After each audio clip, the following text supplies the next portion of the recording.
Welcome to The Straight Stitch, a podcast about sewing and other fiber arts. This is episode 3, and my name is Janet Zabo. I will be your guide as we explore all things sewing. What am I sewing? Right now, it's all Harper cardigans. I made one for myself, and I taught a Harper cardigan class at the local quilt store. The Harper cardigan is a free pattern from Sinclair Patterns, and it's designed for knits.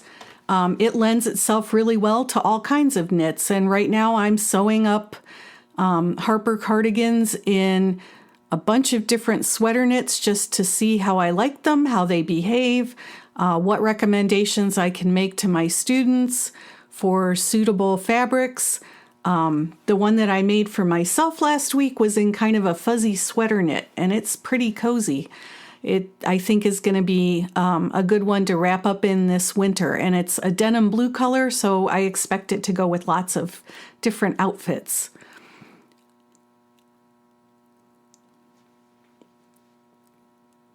When I teach sewing classes at the local stores, one of the questions that I always get is, where should I get my fabric?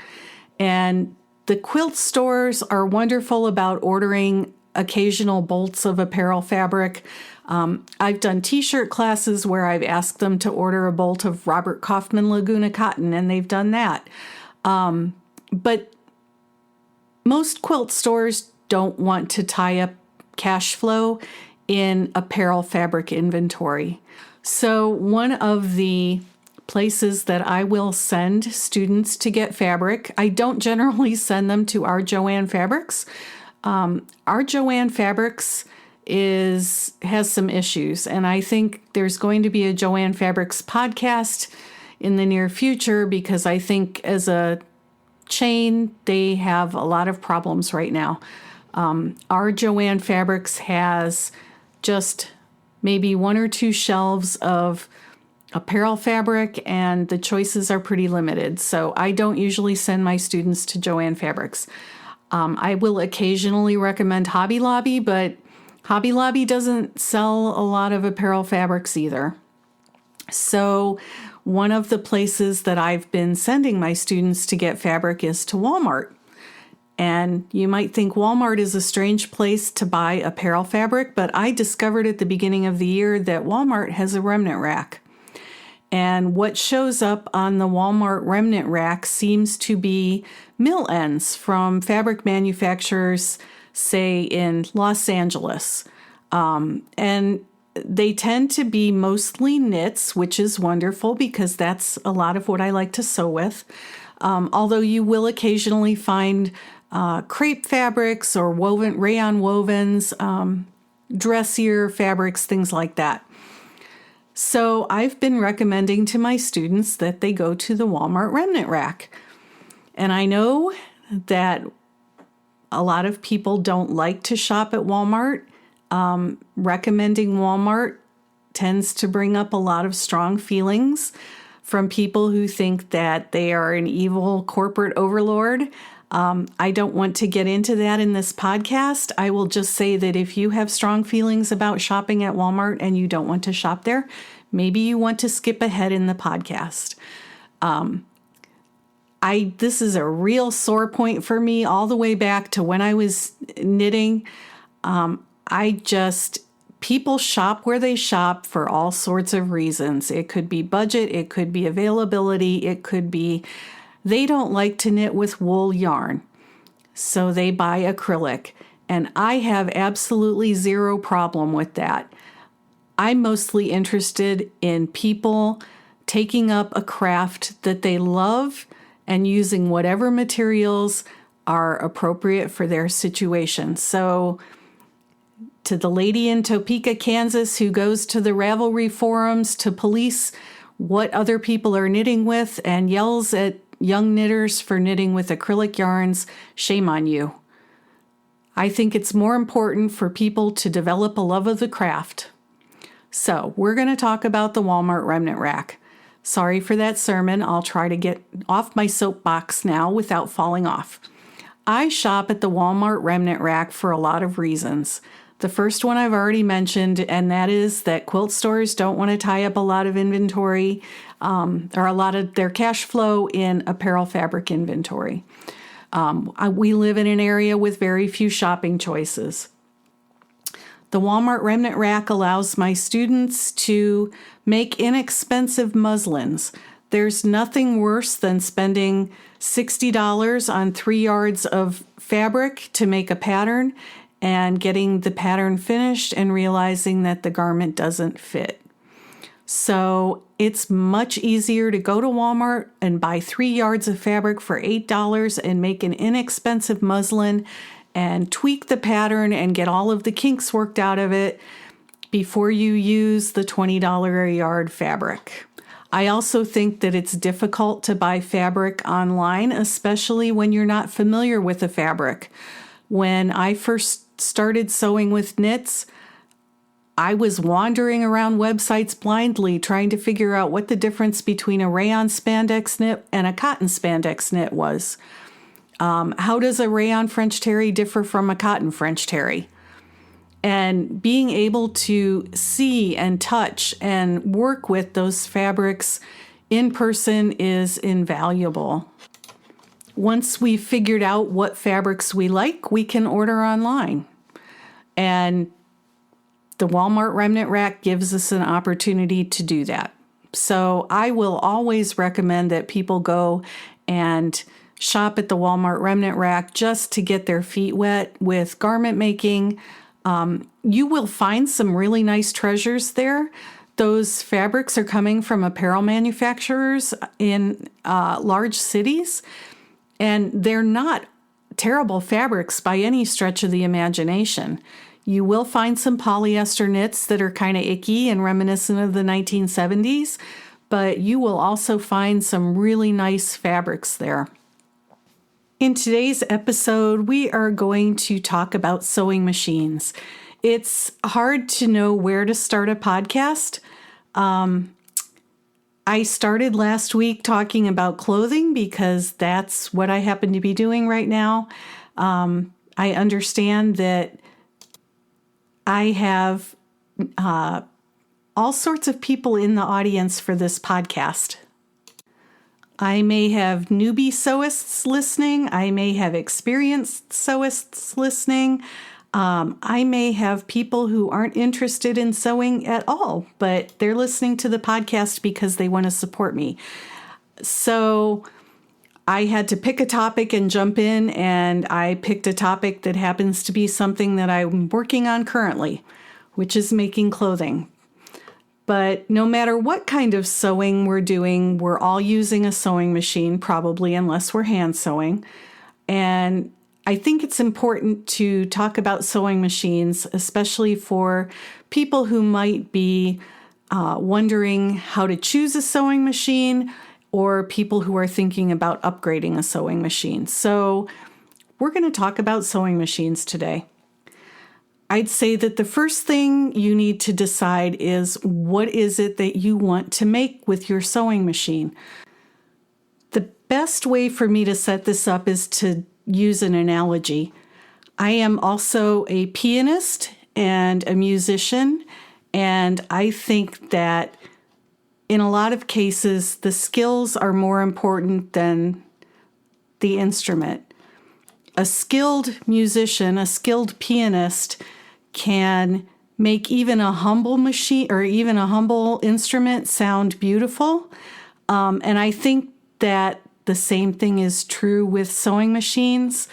A skilled seamstress, a skilled sewist can turn out beautiful projects even on a simple straight stitch machine.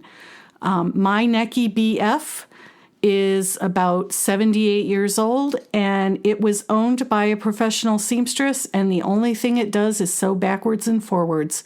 It doesn't have a zigzag. It does not have any fancy bells and whistles, and obviously someone used it in a professional capacity.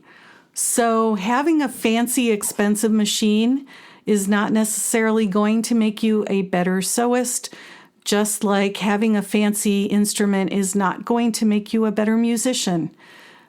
So be honest with yourself about what you're going to do with this sewing machine. Do you want a machine that can grow with you? Do you want to do basic mending? Do you want to make clothing? Do you want to quilt? Do you want to do production sewing or make bags? I would say that for all of those things except the last two, you can do what you need to do with a basic machine. Maybe a basic machine that has a few special bells and whistles depending on what you're doing. We're going to come back to that in a minute, but for now, let's go ahead and talk about budget. So sewing machine prices range from free all the way up to tens of thousands of dollars. You can get machines for free from a family member or someone who's upgrading and wants to pass on a machine that they already have outgrown. So that's one way to get a machine. Another way to get a low cost machine is to scour the thrift stores. Thrift stores are full of old sewing machines. You can get a lot of vintage sewing machines at thrift stores. You can also get some real treasures at thrift stores. I tend to look for lower end Janome sewing machines because even the lower end Janome sewing machines have all metal guts, and they make great second machines if you need one to take to classes. They make great travel machines. They're wonderful for beginners and kids. I have a Janome Hello Kitty model that I bought at a thrift store, and I took it to Alaska and left it at my daughter's house so that I could sew when I am up there visiting her. I also use some of those lower end machines when I teach sewing classes here at our community center, or I'm teaching to kids. So don't rule those out, because even though they're the lower end of the major manufacturers, I think some of them are still good quality machines. And I especially like those Janomes. If you want to buy a new machine, you can certainly go to a big box store or Costco or Joann's. They have a wide selection of machines in the $100 to $300 range. Just remember that buying those or buying online from Amazon, you won't get any service or support after the sale. So I would recommend checking out your local dealer, because even the local dealers have machines in those price ranges. Our local Bernina dealer has the Bernina machines, and they also carry the Burnett machines. And some of the lower end Burnett machines are in the $200 to $300, $400, $500 range. Plus, you get service and support after the sale from the dealer. Dealers are also usually more than happy to let you sit down and try whatever machine you want. You could go in there with the fabric and thread that you want to use and try out 5 or 6 different machines until you find a machine that you like. I teach the Bernina Serger Mastery classes at our local Bernina dealer. So anyone who buys a Bernina Serger or a Burnett Serger gets a free 6-hour class from me on the basics of using their serger. So there are lots of good reasons to go to a dealer and check out what the dealer is offering. A lot of dealers also have gently used machines for sale. People who have traded in and traded up. And you might be able to pick up a machine there that might be out of your budget if you bought it new, but if you buy it gently used from a dealer, you know that machine went back to the dealer and was checked out and made sure that it was running properly. Show specials are another place to shop for machines. There are a lot of quilting conferences or sewing conferences around the country, and usually local dealers will bring in machines for those conferences. I'm thinking of Sew Expo, which is held in Puyallup, Washington in March. And when we were at that event last March, the local dealers brought in Bernina machines, Brother machines, Janome machines. They use them for the weekend, and the machines go back to the dealer. They're checked out, made sure that they're in good factory condition, and then they sell them at a discount, and they come with a factory warranty. So that's another way to get a machine that maybe isn't in your budget if you buy it brand spanking new, but if you buy it gently used, you might be able to get a special deal on it. Now that you've identified what you want to make and what your budget is, you can start looking at specifics. And the specific features that you're going to want in a machine are going to differ from machine to machine. It's difficult, but not impossible, I don't think, to find a machine that does everything. Some machines are designed for specific tasks. So let's say that you want just to do basic mending. I'm thinking of my mother, who made all of our clothing when we were growing up. She had a really nice Elna sewing machine that she loved.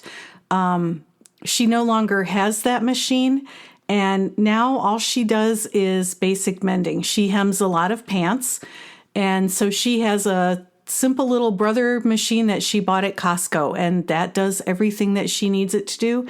She sewed a lot of masks on it during the pandemic.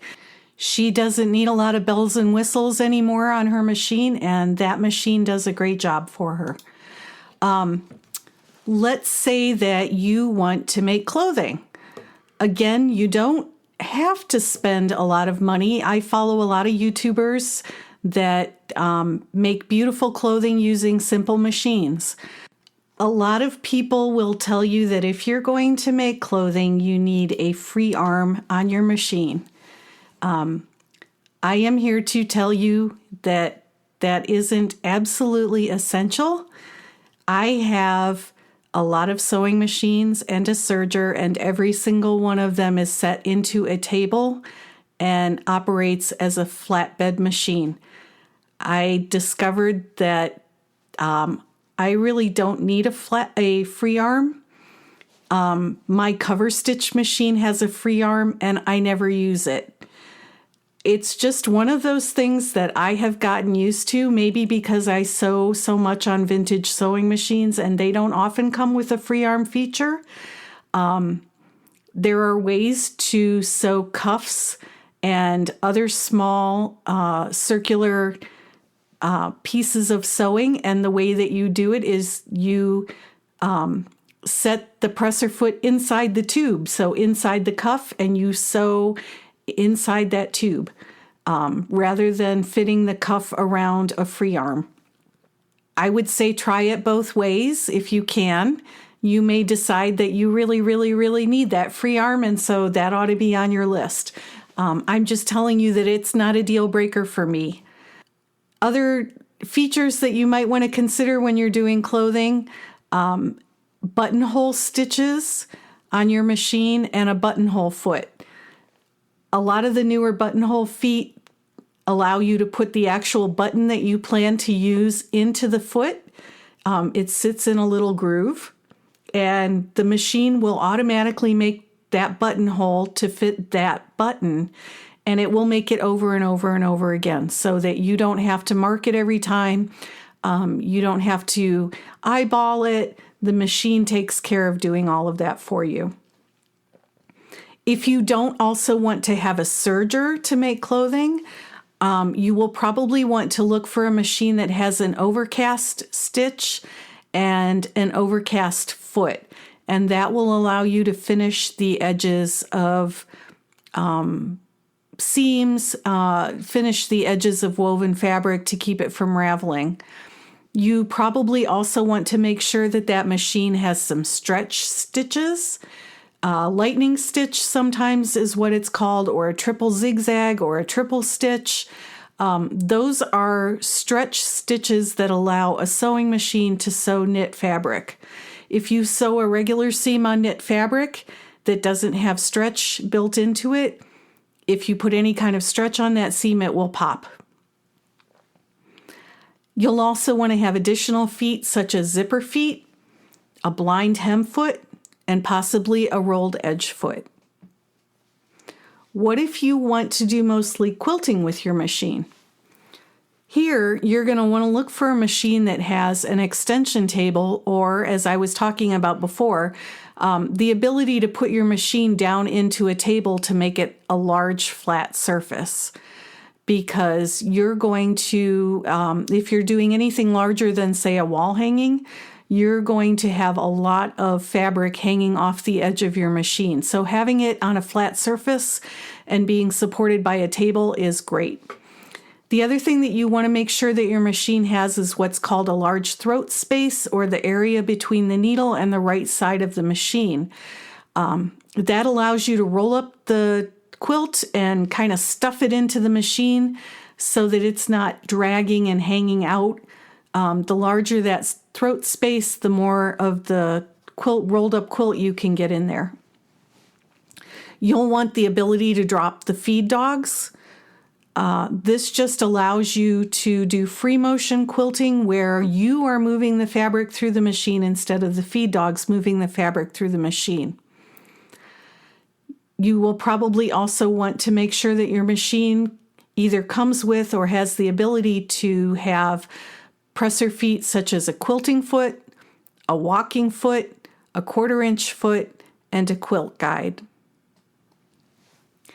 Here's where we get into the budget issue with specific tasks that you want to accomplish with your machine. If you want to do any kind of production sewing, I would say start looking at industrial machines. And there's two things that I want to say about this here. First of all, industrial, when it comes to sewing machines, does not necessarily mean heavy duty.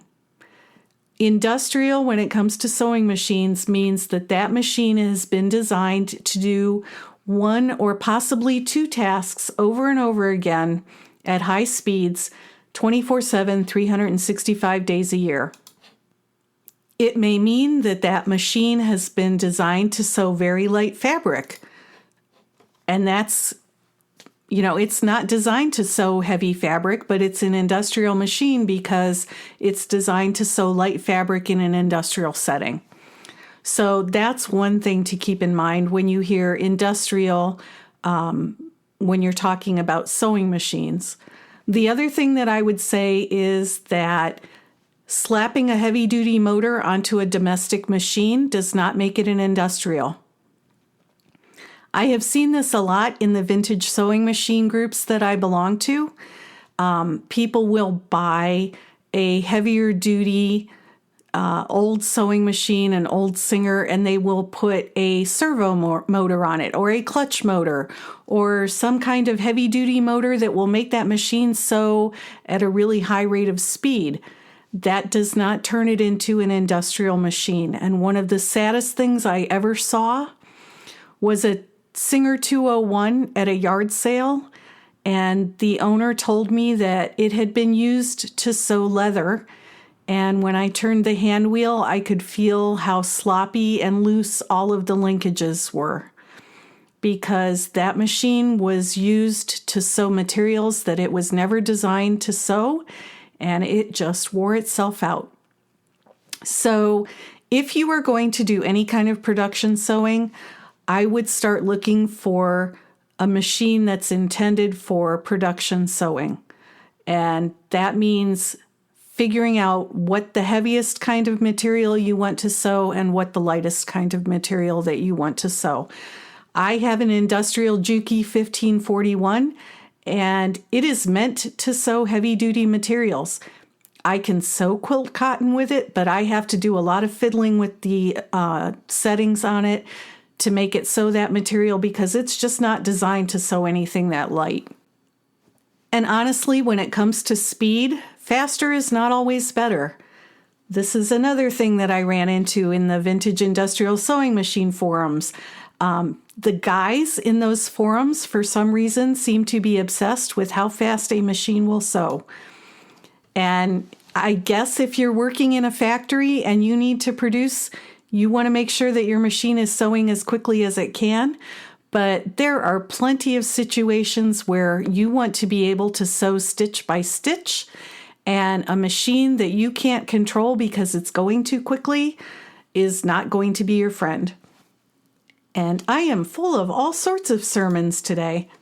I would say that if you want to sew bags, that's another situation where you're probably going to want to avoid a domestic sewing machine and go straight to an industrial. You can sew some materials on a domestic machine, but boy, you're taking a chance because you could break a needle. I know one YouTuber who used to sew bags before she got her Juki 1541, used to sew bags on a lighter model sewing machine, and she always wore safety glasses because she broke a lot of needles. And if you're breaking needles trying to sew fabric, that's an indication that your machine just can't sew that fabric. So I would say if you want to make bags, start looking at industrial machines. And you certainly don't have to go to a Juki 1541. I have one because my husband brings me all sorts of projects to sew for his construction equipment, and I needed that machine. But there are some models in between a domestic machine and a really heavy-duty industrial that are great for sewing bags. Let's talk about some of the features that fall into the bells and whistles category. Although if you have ever used some of these features, you may consider them essential and not nice to have. The first one would be an automatic thread cutter. I use my automatic thread cutter a lot. It obviously saves on thread, because the machine cuts the thread for you right at the end of the seam, and you don't have to do that.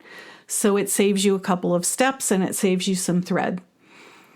If you have older eyes, you may want an automatic needle threader so that you're not trying to squint and see and put on your cheaters to try and thread your needles. One thing that I have gotten used to and love now as a feature in my sewing machines is a knee lift. I have a knee lift on my serger. I have a knee lift on my sewing machine. And the knee lift lets you raise and lower the presser foot without taking your hands off the material.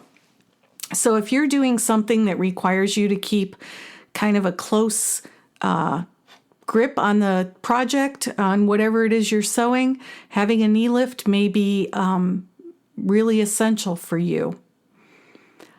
Another feature might be a wide range of stitches. One of my friends in the craft co-op has a Janome 6600 like mine, and she does the most beautiful quilting with a lot of the specialty stitches on that machine. Sometimes she uses metallic threads, and I've really been impressed with how she's been able to use a lot of those stitches. You'll definitely want an adjustable stitch width and length rather than having presets. The Hello Kitty machine that I took to my daughter's house has a knob, and it changes the stitch length to 3 lengths. So there's a very short length that's probably somewhere around 2.0 millimeters that I use when I'm quilting. There's a larger one that's probably 3.5 to 4, and there's a long one that you would use for basting that's maybe 5 millimeters. But those are the only 3 options on that machine. So figuring out what the range of stitch widths and lengths are on your machine might be important to you. Some machines have a 9 millimeter wide stitch, and some machines only have a 7 millimeter wide stitch. So if you want to do some decorative stitching, you may prefer to have that wider stitch width. Something that I have found really useful on my 6600 is a speed control. So I have 3 speed settings on my machine, and again, there are times when you want to sew slowly.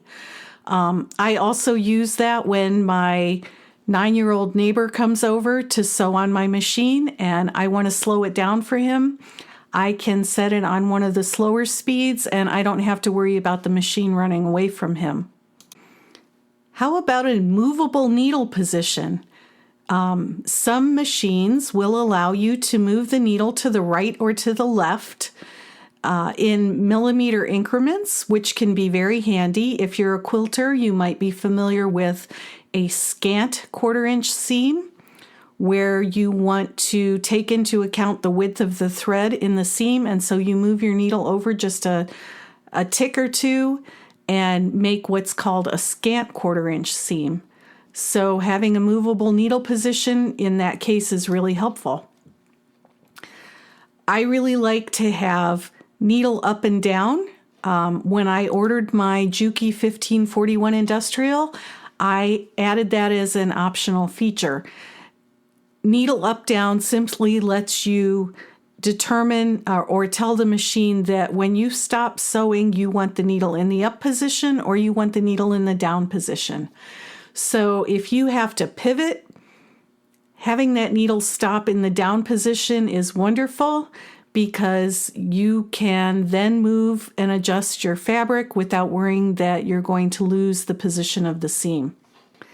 How many of us have played bobbin chicken? Maybe you want a bobbin thread indicator or some kind of an alarm that tells you when you are about to run out of bobbin thread. We've all been there. We've all tried to get to the end of the bobbin without having to rewind it. And a bobbin thread indicator might be a feature that you like for that reason.